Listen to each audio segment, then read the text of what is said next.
from the poll in the chat. We are going to be talking about VAR, we're going to be talking about the referees, we're going to be talking about what happened in the FA Cup yesterday, particularly in the Newcastle game. Excuse me just a moment, because there we go. I was like, there's an echo in this room, and it's not the room. So, good morning, good afternoon, Anthony, my dear. I am not late. I am exactly on time. So maybe you should adjust your clock. I have been live for exactly 90 seconds. But I see Anthony's in the chat. I see Streets is here, Guess is here, Flossie's here. Everybody's here. Happy Sunday. And we did get to the right outcome in the end, but we most certainly took the long/wrong way around. You will be pleased to know I do have Henry Winter's reaction. I also have my wee pal VG's reaction, because when this was unfolding, I thought, what would VG say about this? Well, I'm going to tell you what VG would say, and he did not hold back. Winnie is also in the house. The gang is all here. Right, first of all, obviously everybody saw the match. Surely everybody at this point has seen the match.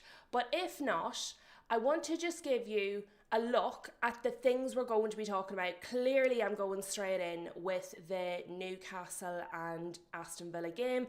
I know there was some kind of things in the other matches, particularly I think in the City match. I'll touch on them very, very briefly, but this is the match that I watched, so this is the match that I am going to be speaking about. But let me show you what I am looking at. So up here, we have the offside, which was given as a goal. Here, we have Digne on Murphy, which very clearly should have been a red card and was not. Here, we have the handball a mile inside the box that was given as a free kick. Now, I do understand that obviously Newcastle ended up getting a goal from the free kick, but that's completely irrelevant. It's just not the point. How in the name of goodness me has this been given as a free kick instead of a penalty? Genuinely. Now, obviously, Chris Kavanagh is coming in for an enormous amount of criticism, and completely rightly so, because he was a mess. And we have had our experiences with him at United. I'm not a fan of Chris Kavanagh as a referee. I find he gives contentious decisions even when there is VAR. But what I do also want to say is, he is not the only one, because there was a linesman. So the same linesman that should have caught 4 players offside up here was the same linesman. This is the same side for the handball inside the box. So I would also suggest that that linesman should have his eyes tested, because this is all in a line. It's not as if he had to move to see this, and he couldn't see this or this, which is on the side of the box nearest to him. Now, this was on the other side of the pitch, so the other linesman is obviously in Egypt as well. But genuinely, the one that was over here on this side, whoever should have been here, this man needs his eyes tested. Specsavers should be sponsoring him, because honestly, Chris Kavanagh, terrible performance, but also linesman, this is the point of view. What are you doing there? Having a nap? But anyway, we are going to start at the start, the very beginning. We're going to listen to what poor Eddie Howe had to say about this, because obviously Eddie Howe has to be careful what he says, otherwise he'll get himself in trouble with the PGMOL. They're a little bit sensitive, they're a little bit moody, you're not allowed to say things about them, they might send you letters, they might deduct your points, they might give you a fine. And on that note, I would just like to make it very clear that everything said in this video is of course my opinion, and it is not factual. It's an opinion-based conversation, not factual, just so nobody gets their knickers in a knot. But we're going to listen to Eddie Howe here from his press conference after the match. So and as Flossie says, he was incredibly diplomatic, bless him, but I do think he also got his point. But we're going to play it, let you listen to it for those who haven't heard it. Of course, let me know that you can actually hear him, because let's face it, technology, and it's a Sunday, so anything could happen. But let us give it a go. Certainly a tough first half for us. Obviously, we got the benefit of replays on the bench, and you can see what's right and what's wrong. And we felt really aggrieved in that first period that every decision seemed like it was going against us. The officials don't make any decision on purpose. It's what they think at the time. But without VAR, I thought there was a lot of errors today. But those, regardless of VAR, Ideally not, but that the game moves at a very quick speed, and I think the referees and officials are making honest decisions, but they've got them wrong on more than one occasion against us, and unfortunately for us it was sort of building up negatively for us. But I thought the players did really well to control their emotions, to stay calm, not let it affect our performance negatively, and that's not easy to do in that situation where you feel aggrieved. So I think that certainly helped our performance in the second half. But once the decision's made and there seemed like there was no way back, there's nothing you can do. You've got to move on quite quickly, although all through that half it seemed like the first half, it seemed like I was debating a refereeing decision. That's not me, I don't do that, but I felt incensed that there were so many going against us. And I know it's a tedious debate, and it goes on and on and on, it has been ever since it's been introduced, but there will be people looking at that today saying that's why we have VAR. Do you think the officials have become too reliant on VAR? Well, I think there's an argument to say yes, because when VAR's there, that there's always I won't give that, but let's check it. And I think then your decision making maybe isn't as sharp as it may normally have to be. So maybe there's a difference there. I would probably say you're right in that respect. I'm always torn on VAR. I've said this many times, because I still love the emotion. Even tonight, when a goal's given or when a goal goes in it and you don't see a flag or a referee, it's a goal, and there's no one's going to take it away from you. That sense and that emotion, that joy that you get in that moment, I still really love, and VAR takes it away. But then on the other side, I was wishing there was VAR on the first goal against us and probably throughout that game.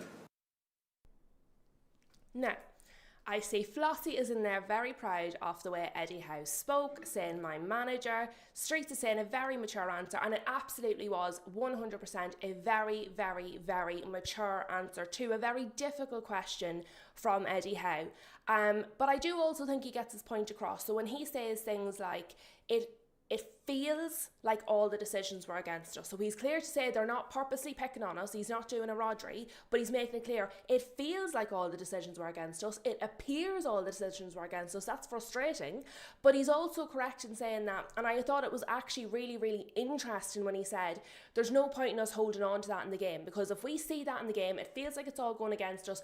We start to get frustrated, then we start to do bad things, then we start to commit dangerous fouls. So what we needed to do was realise, okay, there were bad decisions, it felt like it was going against us, holding on to them was not going to benefit us whatsoever, we needed to get on with the game. And he's right, because if Newcastle had fed into that, if they perhaps had the type of manager that was getting riled up on the sideline, was screaming on the sideline, was histrionics on the sideline, was having a go at the referees, his halftime talk was, well, they're picking on us, that would get the players riled up, and then the players start doing stupid things, and then you could have ended up with Newcastle getting the players sent off. You could have ended up with them not winning the match, because they're so focused on the referees being terrible that they're not actually focusing on going and winning the game despite that. So I think what we saw on the pitch from Newcastle, which was be professional, get the job done, don't feed into the madness that's unfolding, I think very clearly comes absolutely directly from the manager, from Eddie Howe.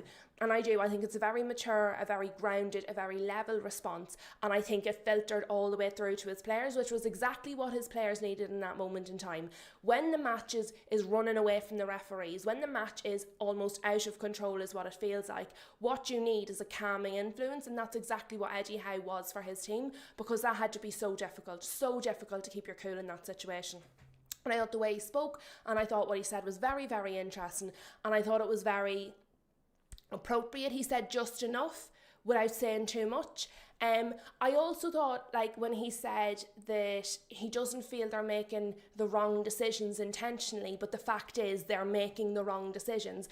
Again, I think that's important, because it stops the conversation being taken in a direction that it doesn't need to go. So if he says, kind of, and I'm referencing Rodri because it's such a recent example, but when you have Rodri saying, oh, they need to be fair, they shouldn't be making decisions because they don't want us to win because we've won so much already, what that does is it doesn't create a conversation around were these the wrong decisions. It creates a conversation around, did they make these wrong decisions on purpose? So what Eddie Howe very cleverly done and very subtly does there is says, I don't think it's on purpose, but the fact is the decisions were wrong. What that does is it keeps the conversation on the decisions rather than whether it's being undone on purpose, which again is absolutely correct.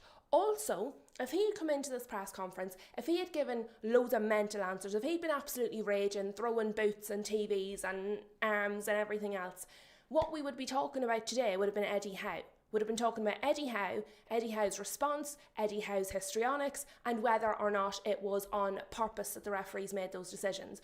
All that would have done is taken the focus away from the decisions. Because he gave such a grounded, thought out, a balanced answer, exactly what we're talking about today is exactly what we should be talking about today. Were they the correct decisions? Obviously they weren't, because they were nuts.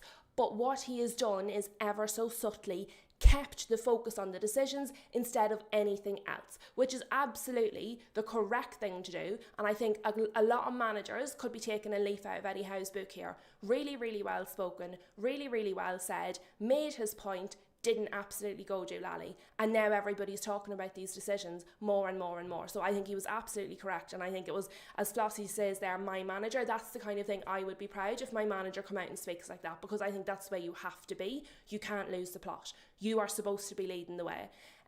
Winnie there saying, yeah, great answer, completely agree.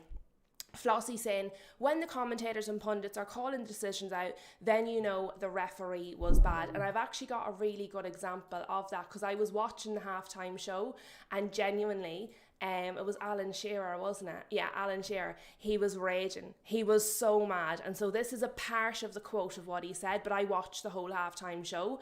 And so this is the last thing he said. And so Alan Shearer on the BBC, I would just like the officials to do their job properly. Not too much to ask, is it? And he said it a little bit tongue-in-cheek, because when he was initially asked what he thought of the decisions, you could see he was genuinely angry on behalf of football. And actually, do you know what? It was really nice to see. He was genuinely emotionally involved in the game. He genuinely cared about the fact that these were the wrong decisions being made.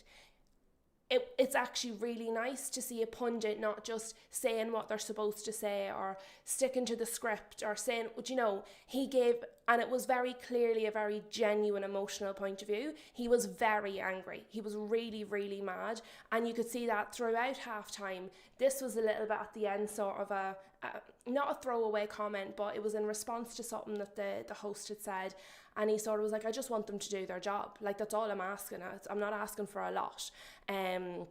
So I think that was really, really interesting. And then just to comment on here under the post, I like to have a little look at the comments sometimes just to see what the vibe is, the response to what's being said.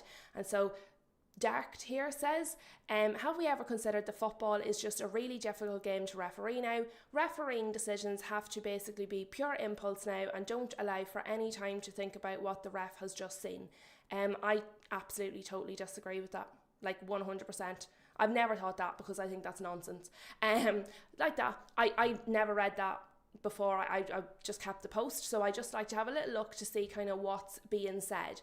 But, so as Flossie was saying, the pundits, including Alan Shearer, were in disbelief at this. Everybody at the halftime, the commentators throughout the match, you could see everybody was like, what in the name of God are we actually watching? So I'm going to go through some more reactions, and then I'll look at them kind of individually as well. So Anthony is saying here, I wonder what Eddie's reaction would have been if them decisions by the officials cost Newcastle the game. Would he have been so diplomatic? Flossie is saying he probably would, because he's always quite diplomatic. That's the way of him.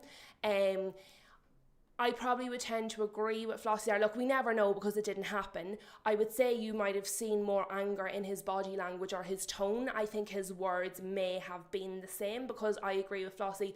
I think that's his personality type. But can you imagine a Jose Mourinho if this was happening?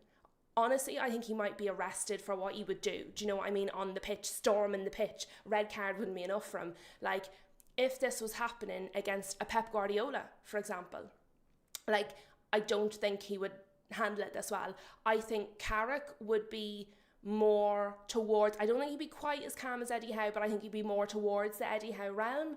I'd be curious about Liam Rosenior. Who else? Arteta might have, like, his head actually combust if this happened to his team.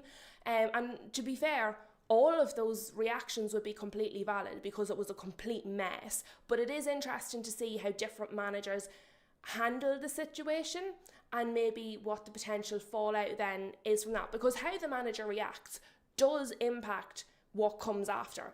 Exactly when we talk about like when a player falls to the ground or a player gets tackled, if they fall to the ground or if they stay on their feet, even though it's the same tackle, the reaction is quite different. So I'll be curious now to see what will the reaction be. The PGMOL might be more inclined to come out and be like, do you know what, we've absolutely effed up there, because Eddie Howe has been so calm and diplomatic. Whereas if Eddie Howe had come out and absolutely reefed into them, they might have come out and said, well, we're not apologising to you after what you said about us, because let's face it, the PGMOL are petty like that. So I'll just be curious to see kind of the fallout as it continues, because this is absolutely definitely going to continue. Anthony is saying there, Arteta would have had a mental breakdown. And you know what, I don't think he'd be on his own. I think that there's a real breakdown in the Premier League of different managers. I also think Pep would have had a breakdown.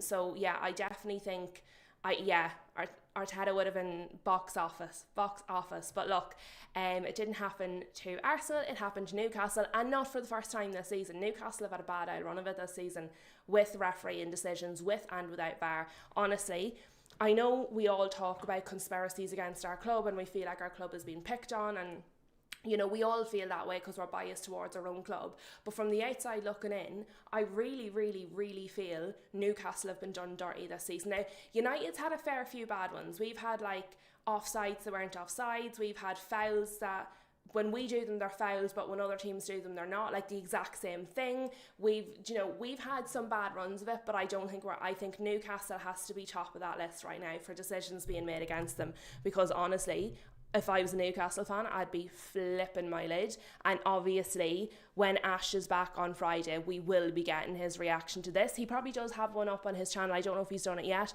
but I'd imagine Ash will have one up on his channel as well, Ash NUFC. Have a wee look over the next few days, because I imagine his reaction will be a lot more visceral than mine. But Henry Winter. We love Al Henry, so we've got Henry's reaction. Anthony is saying Newcastle have been on the end of some very questionable decisions this season. Absolutely.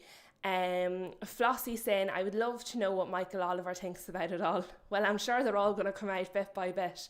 But Henry Winter, we don't have to worry what Henry says because he's telling us. VAR, issue of decisions. I see what he did there. So Henry was on one.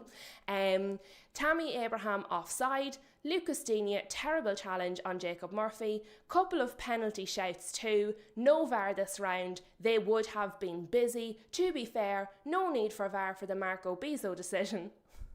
Because that was an absolute madness, calamity decision. What he was thinking is beyond me. The thing is, I feel like Emi Martinez has that kind of decision making as well. So they definitely have a type when it comes to keepers. Michael Oliver is a Toon fan. Oh, I didn't realise that, Flossie. I genuinely never knew that. Oh, and he's one of the tip-top refs according to their hierarchy system. So I tell you what, Chris Kavanagh could be in for some trouble today then, in that case, because Michael Oliver, I don't think would be the type to let that lie. That actually introduces a really interesting dynamic to that. I did not know that at all, Flossie. Michael Oliver is a Toon fan. That is definitely going to be an interesting dynamic. Do you know what will be interesting? To see what match Chris Kavanagh referees next. That'll be interesting. That's what I'll be looking out for. When and who is Chris Kavanagh going to referee again? Because genuinely, if it's my club, I'm going to have a complete meltdown because I find him useless at the best of times. So I don't want him after that. That'll be curious. We will keep an eye. James Woolley here is commented on Henry Winter's post, and he says, I'm not a fan of VAR, but that decision to give a handball outside of the box was one of the worst I have ever seen and shows exactly why we need it. The referees and linesmen simply aren't good enough. So, very strong reaction there. Henry had another one though. So that was this one here, this 8:45 p.m. This is 2 hours after the previous post that I read out from Henry Winter. So he said, have some officials become conditioned to have VAR as a safety net to make decisions for them. So assistants, not making simple offside calls. Not only Tammy Abraham, also Omar Marmoush. With Manchester City leading 1-0, Marmoush timed his run perfectly, a good finish, and yet was flagged offside. Cut of the grass showed him onside. Salford were threatening, so it could have been costly at 1-0. City won 2-0, so little focus on the incident, and they'd be expected to beat Salford, but it adds to the debate on officiating standards and dynamics. Now, this is essentially the poll that we have at the moment. Have referees become too reliant on VAR? Yes, absolutely. Or no, they were always as bad. So I'm going to leave that running for the whole show. Somebody at the end, if I'm going to end the show and I haven't ended the poll, please, somebody remind me, because I put it up and then I kind of look at it throughout the show and then I forget to end it so you guys can all see the result as well. So somebody please remind me at the end of the show to do that, because I'm an idiot and I'll definitely forget. Now, Tom Desborough down here is saying, in response to Henry, errors like this were commonplace in football before VAR. Think it's been so long that a lot of people have forgotten how bad it was. And I suppose that's really the crux of the poll there. Is it that they've become so over-reliant on VAR that they don't know how to do their job anymore, which is kind of what I've been leaning towards for a little while? Or actually, is it the case that they were always this bad and this is actually why VAR was introduced? And when I saw this comment, because I did look at this one before, and I did kind of wonder, is that true? Like, were they genuinely just that terrible? We didn't know any different. This is why VAR was actually introduced. And now we've got so used to VAR and the niggles with VAR that we've forgotten how bad it was before. I don't know. I don't feel like I remember now. It feels like a lifetime ago. Let me see. Guest is saying, there should be more scrutiny of refs. Are they ever punished or disciplined for bad performances? Flossie is saying they are, guess they get sent down to lower leagues. I would say it's sporadic, because I actually don't think they are always punished or disciplined. I think it happens occasionally. I think sometimes they make an example of people, but I don't none of us can say with any certainty Chris Kavanagh and his linesman will receive any sort of discipline for what happened yesterday. He might not. We don't know. And I think the fact that we don't know if a referee will be disciplined for that kind of performance actually is part of the problem. We should be able to turn around and say, absolutely, yes, 100%, they will be disciplined for that because that was appalling, or they'll be sent for retraining. Or, do you know what I mean? I can't say that with any certainty, and I think that's the problem. So when we were talking about, are they ever punished or disciplined? Yeah, sometimes, but not a lot, I don't think, to be honest. Nathan is in the house saying hello. Anthony is saying there are fines or a 1 to 3 game ban depending how bad of a performance. So say like that, Anthony, I would be saying this should absolutely be a minimum 3 game ban and a whopper of a fine, not only for Chris Kavanagh but for the linesman, because to me the linesman was just as bad. Maybe Guess is right though. Maybe it's a case of we don't hear as much about it. So I don't always, I suppose, look into it when it's not to do with my club.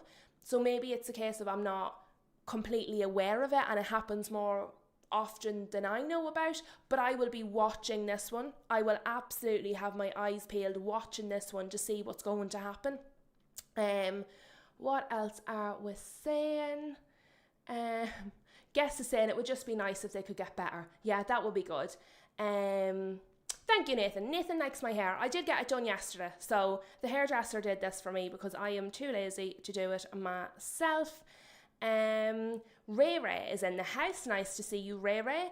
I think simulation from the players is getting sneakier and making refs focus on who is trying to fool him, making it much harder to ref. It's the game under the game. And this is something we've been talking about a little while on the channel. There is more and more and more, not even I think always simulation. There is more simulation, but there's more and more exaggeration, I think. So something that may be a foul, but the player can stay on their feet. The player is throwing themselves to the ground.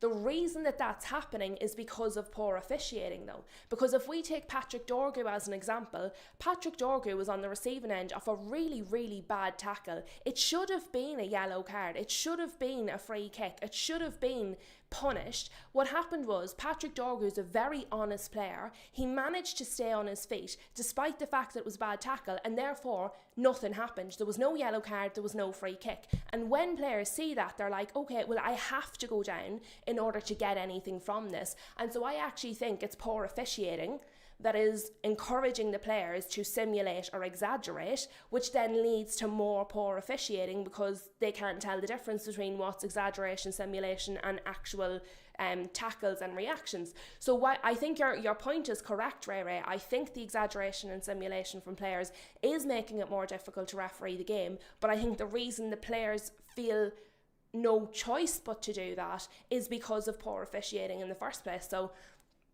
to be honest with you, the more and more I'm looking at it this morning, the more and more I'm thinking about it this morning, I don't feel like the problem is VAR. I feel like the problem is the people using VAR, which has been said for quite some time. But I think actually now people are talking about, this is why we have VAR. This is the reason VAR was brought in. VAR is very important. Anybody who wants rid of VAR, this is what you're going to get. My thing is, what this has actually highlighted for me is that it has made it absolutely clear VAR is not the issue if these people are not competent to referee. If this is how these people referee a big match, an important match, a knockout match that will impact the rest of a team's season, not only this season but into next season, because these cups can impact what competitions you're in next season, obviously. So this doesn't even just impact this season, it impacts next season as well. So for me, I feel like the referees should be at their best. If this is the best the referees have to offer, if they can't referee, which is their primary function, how can we then expect them to also operate VAR correctly? If they can't do their primary function, referee, they're definitely not going to be able to operate VAR correctly and efficiently. The problem is they can't referee. The problem isn't the tool they're using. Therefore, actually, we're going to owl VG, Vinny Grappa, Vincenzo, because I needed to know what he had to say on this, and I agree with his point entirely. So I'm going to read that out for you in a little minute, but I see we have some new people in the chat. I want to say hello. And who have we got? So obviously we got Ray and Nathan. Streets was here. Paul is in the house. At the top level, you would expect the referees to be better. They think they change the rules far too often. Agree, Paul, absolutely. Anthony says 100% Lou, after a performance like that, they should have to go back to training courses on reffing and linesmen. And the thing is, that's what would happen in any other walk of life. If you have any other job at all and you are underperforming, you're put on a PIP. You're put on a performance improvement plan, you're retrained on the areas you're struggling, you then have to be monitored for X amount of time to show that you have hit your improvement goals. So I don't see why that should be any different in the PGMOL. That's how it works in all careers. So it's insane if it doesn't happen. Ray is saying the way you fix it is to start punishing simulation or exaggeration. The thing is, Ray, if they punish simulation and exaggeration and players stop doing it, then you have players, and I'm using Patrick Dorgu as an example because he's someone I'm familiar with, but I know there are other honest players like that in the Premier League. Dan Burn is a good example. Do you know, when he goes down, when he had the broken rib, punctured lung, when he went down like a sack of spuds, we knew he was injured because he doesn't normally exaggerate. When a player like that goes down, they're hurt, okay? The problem is the referees, if the players don't go down, they don't punish the offending player. So you could be punishing a player for exaggeration or simulation, but then if they don't exaggerate or simulate, you're not punishing the player who actually committed the original foul. And I think that is the problem. So while your solution probably is accurate and correct, I think the problem is they get punished then for not simulating.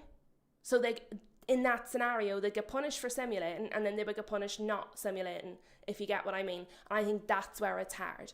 But let's get to Vinny. My old pal, honestly, I'm so glad I discovered him because he's just fantastic. I'm going to read everything that happens now. My first port of call is, what would Vinny say?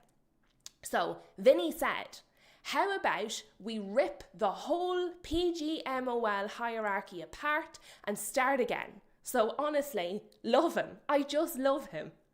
But with competency and accountability as its foundation. The richest league in the world can surely attract the best officiating talent and systems. The current leadership is a self-protecting echo chamber. VG. Honestly, I love this man because he just says what a lot of us are thinking. There's no fluff, there's no punches pulled, there's no nonsense. Rip it apart, start over with the right values. What's there isn't working. Every single word of that is absolutely correct, in my opinion. I could not agree with somebody more. Now, he put this up in response to this. So the Telegraph from Luke Edwards put out an article, and this is one of the extracts from the article. If you wanted to compile an open and shut case in the defence of keeping VAR, you do not need to look any further than Newcastle United's FA Cup victory over Aston Villa. Exhibit A, Abraham's offside goal. Exhibit B, Hall not getting a penalty. Exhibit C, Digne's dangerous tackle. Exhibit D, Digne's handball. So what he is saying is this is exactly why we need VAR. What I would question is, even if we had VAR, some of those decisions might have been wrong. So the offside goal would have been caught. And obviously the fact that the handball was inside the box would have been caught. But with the dangerous tackle, they would have recommended that he goes to the monitor. He might have still stuck to his own decision there.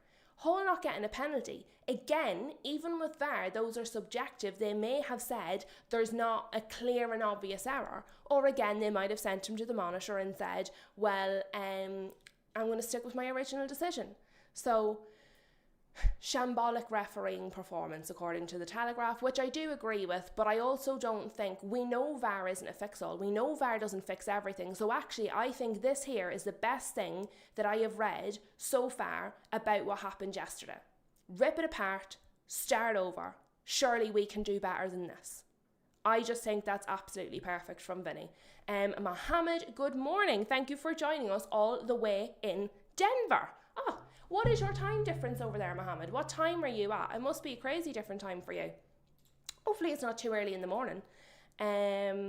Yes, Nathan is correct, and I saw Anthony say it there a little while ago. Like the stream, keep chatting, share it with the people that you know and you like, and Nathan wants me to keep on ranting. I tell you what, lads, this channel is supposed to be just like nice chilled vibes, having a little chat amongst friends, and it's mostly just me getting everything off my chest while you guys very nicely and kindly listen to my nonsense. Now, obviously, I did share the image earlier from The Athletic, but what I want to do is, again, just, there's so many people talking about it, and I don't want to miss any of it, because I think it's all so important, the conversation that it started. So this is from The Athletic, so everybody is getting involved. Oh my goodness, 6 a.m. Mohammed, you are at work. Thank you for making it bearable. You are most welcome, and I am glad that we can distract you from working too hard, because that is bad for you. So, The Athletic have said Newcastle will be in Monday's FA Cup 5th round draw after beating Aston Villa 3-1, but the game will most likely be remembered for the dreadful officiating. Aston Villa's goal should not have stood. Tammy Abraham had mistimed his run and was a yard offside when the free kick was delivered, as were 3 of his teammates. Lucas Digne's late challenge on Jacob Murphy brought a yellow card rather than a red. It left Murphy bleeding. I am going to show you a picture of Jacob Murphy's injury from the tackle in a minute as well. Chris Kavanagh awarded a free kick outside the area when Digne handled the ball inside the penalty box. And so that's this here as well. So obviously there's just decision after decision after decision that they were getting wrong. Everybody's outraged, and it seems to be unanimous. Do you know the way sometimes with these things they're a bit contentious? You have some publications one thing, some publications saying a different thing. It's normally there's some naysayers. There's some people saying, no, it wasn't that bad. The decisions were correct. You could, do you know what I mean? Playing devil's advocate. So far, I have seen nobody. So different people have agreements on VAR and different stuff. But I've seen absolutely not one single person disagree that the refereeing performance itself was horrendous. And when I say the refereeing performance, I'm not speaking just about Chris Kavanagh. I am also speaking about the linesmen. I think the refereeing team as a whole were woeful. So I want to just show you there, because he's talking about the fact that Jacob Murphy was actually bleeding. That is his leg. Like, that is a chunk of his skin that has come off. I would also suggest, see these stupid mini shin pads. See if he had a proper shin pad, it probably wouldn't have hurt him so much. It's besides the point, the tackle was woeful. But wear proper shin pads, lads. They're there for your protection. They're not a fashion statement. Wear proper ones. But this is the damage that was done. And can I also say, who was it that did it to Casemiro? Somebody in the chat might remember. Who was it? Tackled Casemiro, and it was almost this exact position. It was studs up into that part of the leg, at speed, dangerous. The player got sent off. I actually couldn't even tell you what match it was, but it happened like in the last week or so to Casemiro. I can't remember who did it. That player got a red card, and that was in the Premier League. So like, it should be exact. It should be. I cannot understand anybody who might say that is not a red card. That is complete insanity. It's absolutely dangerous. And he's very lucky Jacob Murphy wasn't like horrendously injured in that, because that could have been so bad. Let me see. Romero. Thank you, Aaron. It was Romero, because that was the second red card of the season, and the Spurs fans were raging with him because he's a liability, and it was a dangerous, silly tackle. Absolutely correct, Aaron. Well done. Thank you for that. My brain sometimes just is like, no, I'm not digging that name out for you, sorry. But I've got the next, and let me get the next one on. I'll leave that there so you can look at it just while I'm pulling the next one up. Bear with me a wee second.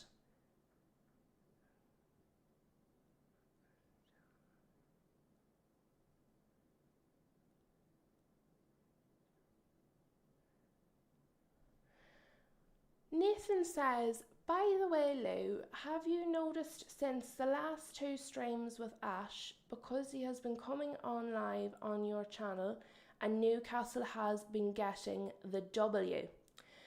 Nathan, Ash has been live with me every week since October. So as much as I'm sure he would love to be Newcastle's good luck charm, bringing them the win, I don't know if we can give him that level of credit. I mean, you can, and he'll be over the moon, but I'm not. Although, to be fair, Ash consistently said, when everybody was hating on Newcastle, when everybody was saying Newcastle were terrible, when everybody was saying Newcastle aren't going to move up the table, Ash was consistent in his support for their team and said that they always do better in the second half of the season and that they would pick up. So you might be partly correct there. It might be his belief in the team that is bringing them through. Also, I have a close-up. Nathan's saying maybe it's you. Maybe you're the good luck charm then. I have a close-up of the handball, because I genuinely can't. There's so many terrible decisions, I can't wrap my head around them. So, and actually, I haven't even pointed this bit out yet. I tweeted this out yesterday. Lucas Digne, who was the player that should have been sent off for that tackle on Jacob Murphy, is also the player that handles the ball in the box. So Lucas Digne shouldn't have even been on the pitch to be able to handle the ball inside the box, outside the box, or anywhere else. He should have been down the tunnel or on a seat somewhere. He literally shouldn't have been on the pitch. He looks like he's trying to play volleyball here. This is ridiculous. But this is from the new NUFC blog. Lucas Digne, who should have been sent off in the first half, handles the ball in the box. Decision, free kick. This is an absolute disgrace and quite possibly the worst refereeing performance I've ever seen from Chris Kavanagh. And I would tend to agree with that because Chris Kavanagh has had some terrible, terrible matches before. As I've said, United have been involved in some of them. But I have to say, he outdid himself yesterday because this is insane. However, where is the linesman? Unless this is him looking into the crowd. The linesman was also doubling up as a steward. But I mean, where's the linesman? What's he doing? Surely he's literally here looking at it. Chris Kavanagh did a terrible job, okay? His linesman completely let him down on the offside because Chris Kavanagh is reliant, specifically for the offside, he's relying on his linesman to tell him it's offside because obviously he has a much better view. If Chris Kavanagh is incapable of seeing the lines on the pitch, surely his linesman should be able to see it. So genuinely, I think the fact that we don't know the linesman's name is probably helping him in this situation right now. But genuinely, he was also absolutely woeful. What did make me giggle was how Newcastle announced that they had gone level. Listen to the wording of this, and I actually think this is very Eddie Howe. Subtle, but making your point. So, this is the official Newcastle United X account, okay? Sandro equalises following a free kick given after a handball in the Aston Villa box. Come on, lads. And I just thought, that's as close as they can get to saying, what the hell is that? I mean, it really made me giggle because I thought it was very good. Very, very good. What are we saying? Nathan is saying, linesmen have nowadays become just like a mute doll who just take the offside decision and are mostly assisted by semi-automated technology. And you know what? We talk about referees becoming complacent because they fall back on VAR. The thing is, the linesman's only role, or primary role, is to see if somebody's offside. If there's an automated machine actually telling the referee that it's offside or not, then it literally makes the linesmen redundant. Literally, it's going to put the linesmen out of jobs. It's going to be completely redundant because that is their function, to advise the referee if they feel that the referee has made a mad decision and they can see that it was wrong, exactly what happened with the penalty free kick, and offside, exactly what happened with the first goal for Villa. So literally, VAR is replacing the linesman's job completely in its entirety. If this linesman yesterday had turned round and said that was offside and had said that's a penalty, not a free kick, that genuinely could have saved linesman's jobs for another few years. If he had made quick, competent, correct decisions in 2 of those incidents, which he was fully capable of doing given the position they took place in and where he should have been, that was the difference. For me, the linesman is the bigger deal because it's like checkout cashiers are being replaced by the self-service terminals.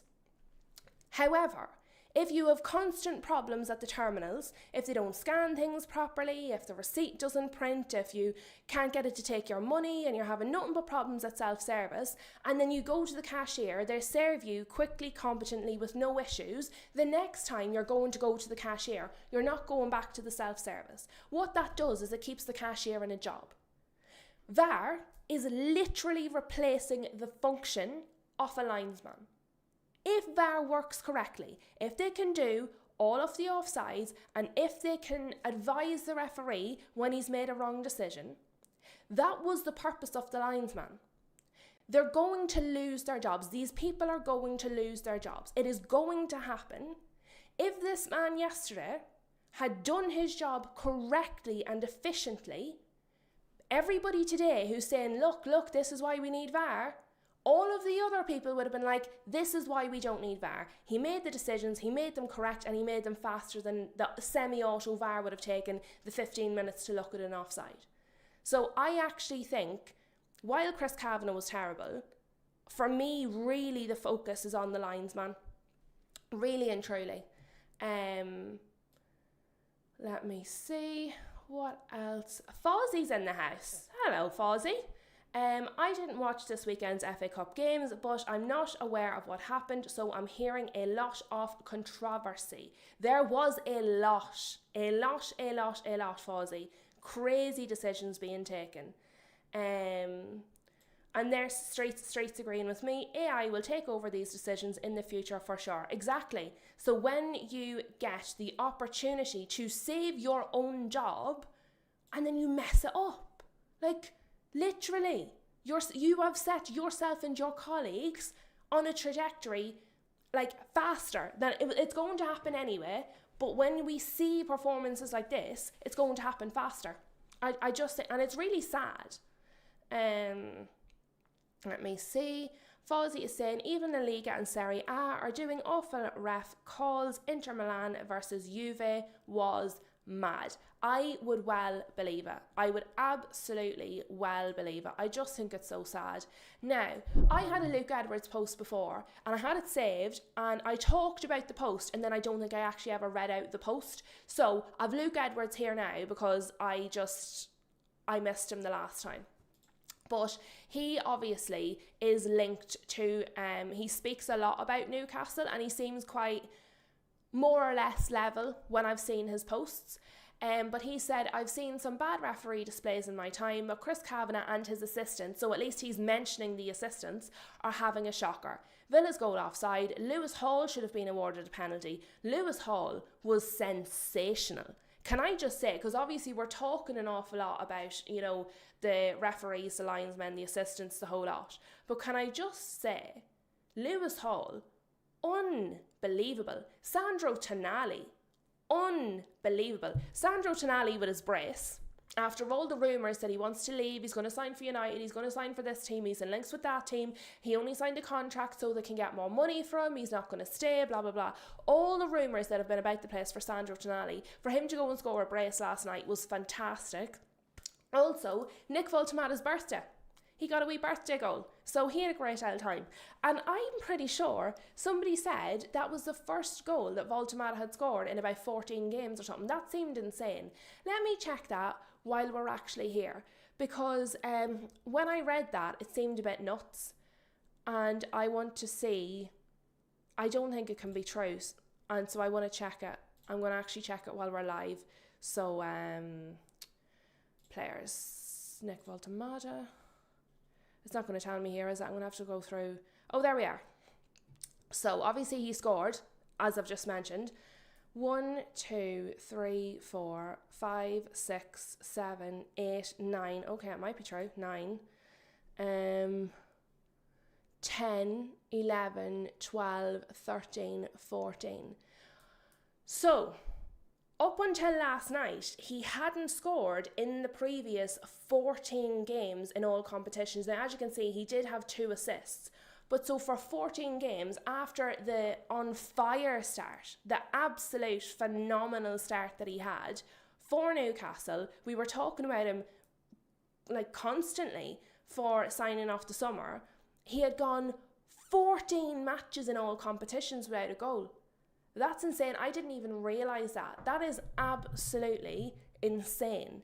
But so last night, on his birthday, he scored the 3rd goal, which obviously put them through. But I genuinely thought somebody got it wrong. I didn't think that was true. That's interesting. It'll be interesting to see now if he kicks on, because if we look, there was the own goal, which we obviously talked about the other day with Ash, and we looked at the GQ photo shoot, his lovely outfit. And also that was around the time Wissa was brought back into the squad. Flossie saying, I think that own goal shattered him.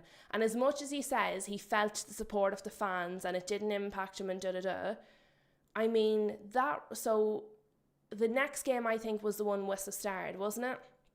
He scored 2 then against Chelsea, and after that he went on 14 games without scoring. I just think you can't say it didn't impact him. Like, you can't. He's obviously a resilient person. He obviously appreciated the support of the fans. He's obviously got the right mental attitude. But I mean, he's also only human. It clearly impacted him, because 14 matches is completely nuts. But I'm glad for him he got his goal yesterday. And as I said, on his birthday. So it was a nice one. I thought it was quite good. But yeah, I looked it up just because I didn't think it was real. Soz. Soz to the person that said that. Also, let's go back. This. Where am I? I've lost the FA Cup. Let's go back. I'm going to just take a quick look at the other results, because obviously we had other matches that went on. Leeds are beating Birmingham, by the way, currently 1-0. Who scored? Metja. Metja scored for Leeds. 1-0 up against Birmingham. Liverpool beat Brighton 3-0. Hertzler, as far as I know, he's 14 games without a win. Let me check. Maybe I'm getting 14 from Voltemada now. But let me see. No, so he has one there. So it might be in the Premier League. So 1, 2, 3, 4, 5, 6. I can count people, I swear. Have I gone too far? So 6 games. 6 games since Brighton have had a win in the Premier League. Excuse me. And now out of the FA Cup, courtesy of Liverpool.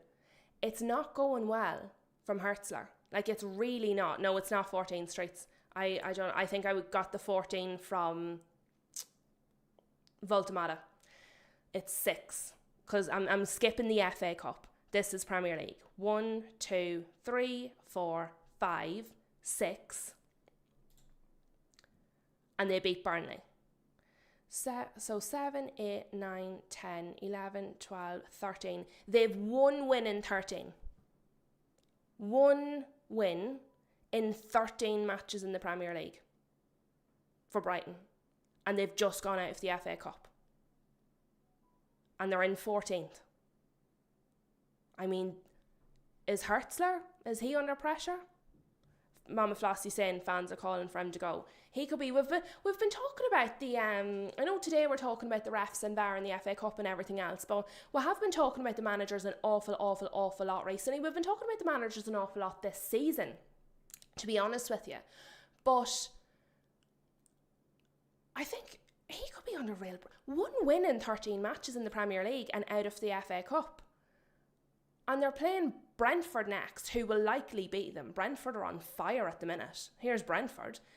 And then after that, they've got Forest, so they might win that one. But they could go 14, with 14 matches with only 1 win potentially in the Premier League and out of the FA Cup. Fabian Hertzler could be the next one getting sacked. That's not good either. Because I know Brighton were always sort of a middle of the pack, but they were kind of top middle. They were kind of around here where Brentford, Everton, Bournemouth were, is normally where you think of Brighton. That's not good. It's not a good look for Brighton at all. And 3-0. So it wasn't like it was 2-1. It wasn't like it was close. It was a comprehensive beating. Things are not looking good for Hertzler. Not looking good for him at all. Streets is saying, I'm getting a little worried about Baliba.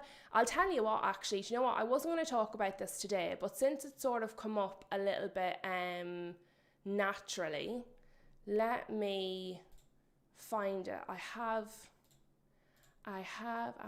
what have I got? There's Vinny. Just so you know, guys, I know we spoke about him already, but Vitor Pereira has been officially announced as the new manager of Nottingham Forest, but we already knew that. We talked about him loads already. It's just because it's official now. But I have a thing here I was going to share with you about Baleba. I was going to talk about it another day, but as you have mentioned him, Streets, we'll bring her up. I just can't get over that. 13 matches with 1 win in the Premier League and out of the FA Cup. It's just absolutely not good. Not good at all. Lads, I have so many things to talk to you about, and then I lose things. Where is it? We are going to have to talk about Spurs again at some point. Not today, but where is it? Have I lost him? No, there he is. So I've two things on Baleba. There's one. I don't know if it's Baleba. I don't know how you say his name properly. Let me pull this up on the screen while I'm looking for the other one, and then I'll read through the two of them together. Oh, I can't do that because if I put it up, you can't look at it. Right, we'll do this one and then I'll go to the other one. I'll read your comments, we'll talk about Baleba, and then we'll look at the other results. Fozzie, we also knocked out Brighton in the Carabao Cup with our second team, and Fozzie's an Arsenal fan, so that's correct. I completely forgot about that. So they're out of the FA Cup, they're out of the Carabao Cup, they've won one game in 13 in the Premier League. Surely he's next on the chopping block. He has to be next. I'll have to go back and look at the video I did about the record for managers being sacked in a single season, because we slowed down for a little bit and then we've speeded back up with losing them. I think he's going to be sacked. Surely he has to be sacked. How is there not more noise about him either? We've been talking about all the managers, and we've been talking about them on the channel regularly. There's no noise around him, considering that's an abysmal record. Mama Flossie saying, I can't remember Brighton sacking a manager. They're normally protected by other clubs. And it's exactly the same this season. That is an absolutely appalling record. That is really, truly dreadful. Any of our managers would be sacked for that kind of a record. Any manager would be talked about. I mean, if the relegation managers were doing that, they'd be talked about. We've been talking about Nuno and obviously Forest. But we've been talking about all the bottom of the table. We talked about the Wolves manager. How have Brighton escaped the spotlight? Lads, we might have to do a bit of a deep dive into that, because I actually cannot believe that this is not being talked about more.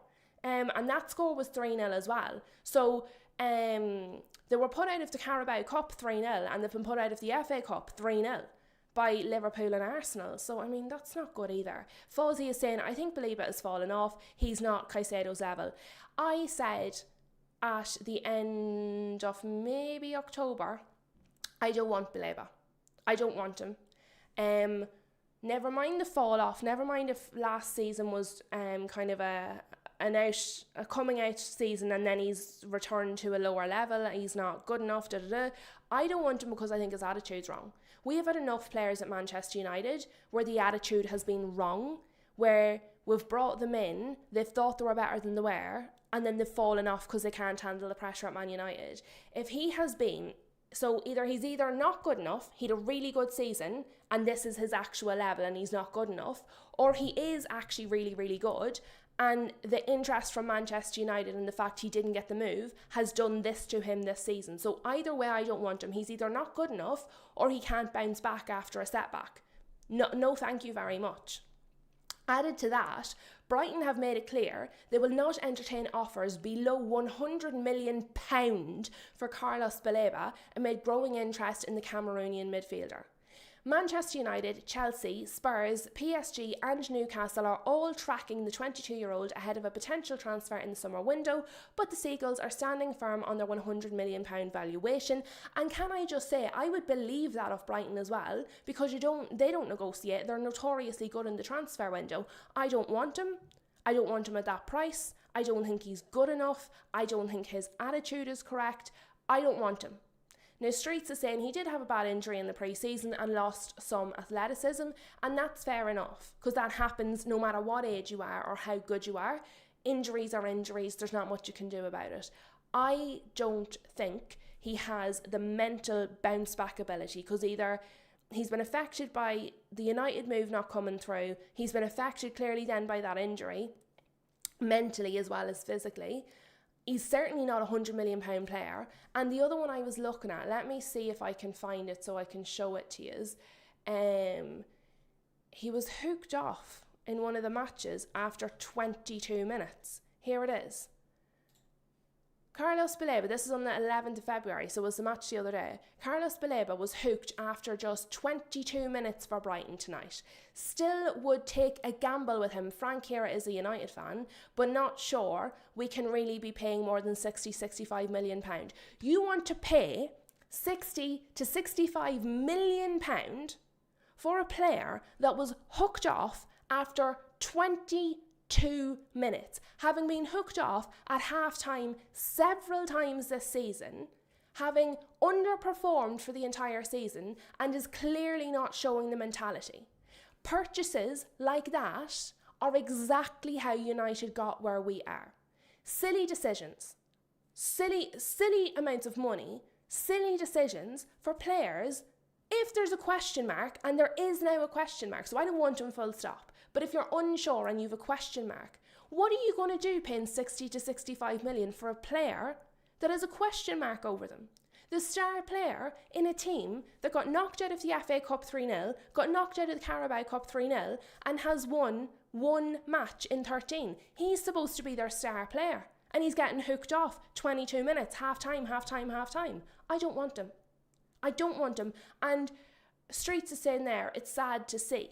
It is sad to see. It's very sad to see. We want to see these young players do well. However, we have to be cutthroat. We have to think of our club. Our club is not in a position to donate 60 to 65 million pounds for a player we know already has question marks. And let's face it, if they have question marks before they come to Man United, there's definitely going to be question marks afterwards, because they're not going to handle the pressure. They're not going to handle the performance level. They're not what we need. I absolutely, really strongly do not want Carlos Baleba.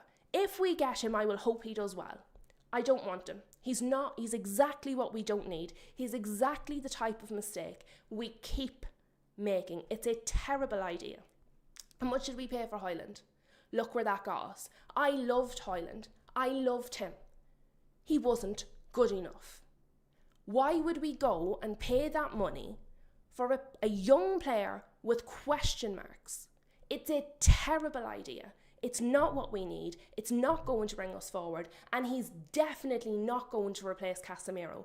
Take that 60 to 65 million or the 100 million that Brighton are actually looking for, put it towards a world-class, proven midfielder that doesn't have these kind of question marks, because that's how we move forward. It's ridiculous. It's a terrible idea. But anyway, I've gone way off on one there now. What else? Another one. Speaking of promising young players, this is the last thing I'm going to talk about, folks, and then I am going to round up and I'm going to let everybody free for the rest of their very lovely Sunday. Let me first of all go back to the FA Cup. Let me see, has there been any more goals in that match, just so everybody feels up to date while they're watching the stream. Where have we gone? Just FA Cup, please. So Leeds are still 1-0 against Birmingham. The mighty Grimsby and Wolves kicked off 4 minutes ago. They're still 0-0. I know they're both lower teams. That could be a really interesting match, because obviously Wolves are struggling for form. They want to do well. And actually, before their last little run of good form in the Premier League, Wolves did quite well in one of the cup competitions, did a good match in one of the cup competitions. So if they do well against Grimsby today, who obviously did well against Man United, it might give them a little boost and they could go on a run again. Guess the poll. Correct and right. I was done. I forgot the poll. Right. Let's do the poll, because I will just forget again. So, have referees become too reliant on VAR? 71% say yes, absolutely. 29% say no, they were always this bad. So it's not looking good for the BGMOL, regardless of what scenario you are looking at. I see. So what's happened now is my computer has decided it's not going to work, which is sensational. So what I'm going to do is read this out to you from my phone, because it's not working. I'm clicking and nothing's happening. So this is Toby Collier, who's a young midfielder from Man United. He's currently out on loan. Toby Collier, I love. So we're speaking about Baleba, we're speaking about young midfielders, we're speaking about Man United, okay? I love Toby Collier. I love him. I think he showed so much promise. He's strong, he's sturdy, he's a good player. And I think actually, if we could have got him up and going, I genuinely think he could have grown into a really, really good player. I think he genuinely could have been something. And I This devastates me. Toby Collier, and this is from Hull. So Chelsea beat Hull 4-0 in the FA Cup. And that's where Toby Collier currently is on loan. Toby Collier will miss up to 3 weeks for Hull City due to a hamstring injury that he picked up in training ahead of their FA Cup tie with Chelsea. So we actually might have seen Toby Collier play in that match if he hadn't picked up this hamstring injury. The thing is, Toby Collier is very injury prone. He's been very injury prone. He's very, very good. He's a fantastic young player, but he's very injury prone. Let me see. Is it working? It's working. We've got it. It just makes me so sad because I really and truly believe he could have genuinely been the next big thing at Man United, but he's in his early 20s now, and I just feel like he's injury prone. Let me do this. As I said, this is the last thing I'm actually going to look at, but let me see. Toby Collier injury record, and we'll see if Transfer Market has him. But like he is injury prone, bless him. Like, there's 24-25, he missed 22 days with a knock.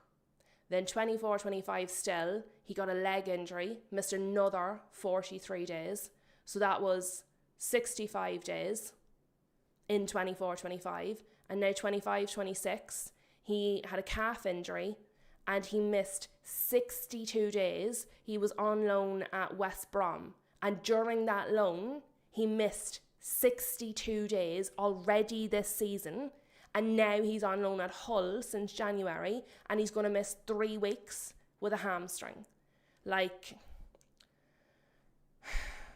he's already missed 127 days between the last 2 seasons before this hamstring.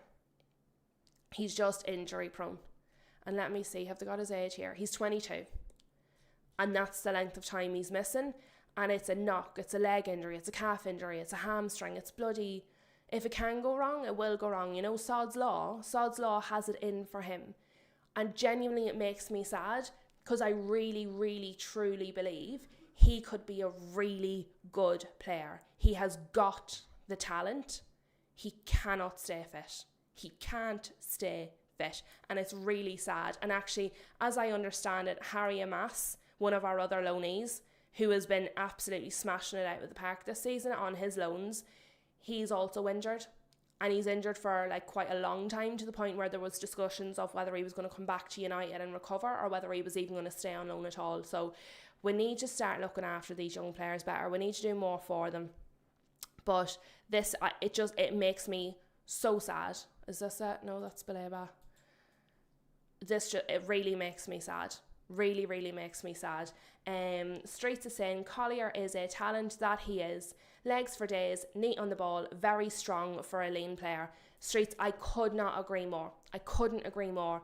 It's so disappointing. It's really disappointing. He just needs a good run without an injury, because the last 2 seasons have been really horrific for him.